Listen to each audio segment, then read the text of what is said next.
Hey everybody, Chad here at Turner's Warehouse, and I want to show you how I apply my Mylands friction finish. Now I've got a little blank here. This is a dyed stabilized blank. It's sanded up to 320. And the first thing I'm going to do is take Mylands sanding sealer. Let me get a clean paper towel here.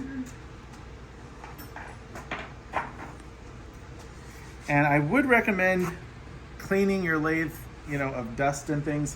However, I'm going to keep turning here today, so I didn't want to clean it all off and then just go right back to it. But I did want to show you this. So take your Mylands, just put a dot on your paper towel and apply it. And the sanding sealer is going to make it look good and shiny, but that's kind of not the point.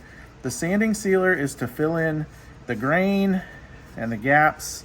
It won't fill big holes, of course, but any little grain holes it's going to fill.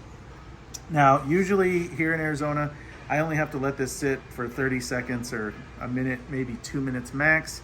If it's humid or wet where you are, it might take a few minutes longer, but we'll come back here in just a minute and show you what's next. Okay, now that this is dry, I'm going to take some sandpaper.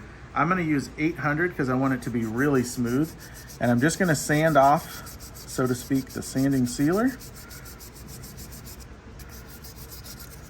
Flip it around, use my whole paper here. And this is a very small blank, so it doesn't take long.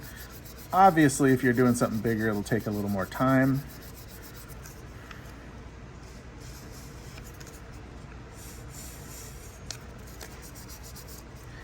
And I'm gonna wipe this clean. I would hit it with air, but because I'm still dusty, I'm not gonna do that. If the lathe was clean, I would hit it with that.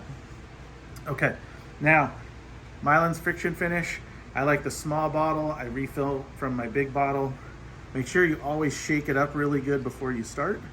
And then you just need 1 drop like that. And you just want to work it. And you could do this with the lathe also, no problem. Actually, here, we'll do that. And we're just going to work it back and forth. And we'll go to the dry spot a little bit and then back to the wet spot. And the key for me with Mylands is less is more. In the beginning, I used to put too much on and it would not come out near as good as it does now. And you can see that's it. So that looks incredible to me. And that's just using the Mylands sanding sealer and then the friction polish in that fashion like I just showed you there. And that will let it dry a few minutes and it's ready to go.